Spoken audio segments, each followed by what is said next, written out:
How to delete account on AliExpress. Are you guys facing issue to delete your account on AliExpress?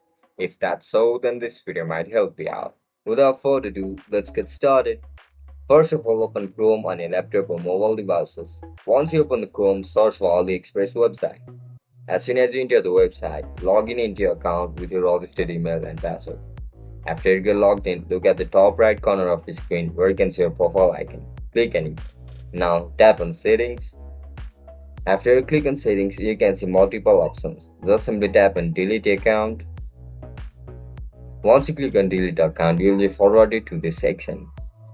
In this section, just simply tap on delete your account. After tap on it, tap on email verification. After you click on email verification, AliExpress will send you a verification code on your email. Just simply write down your verification code. Once you write down your code, click on verify. As soon as you click on verify, your account will be sent to your deletion process. And that's it, guys. That's how you're gonna delete AliExpress account. If you guys found this video helpful, don't forget to like, share, and subscribe to our channel. I'll catch you up in the next one. Bye bye.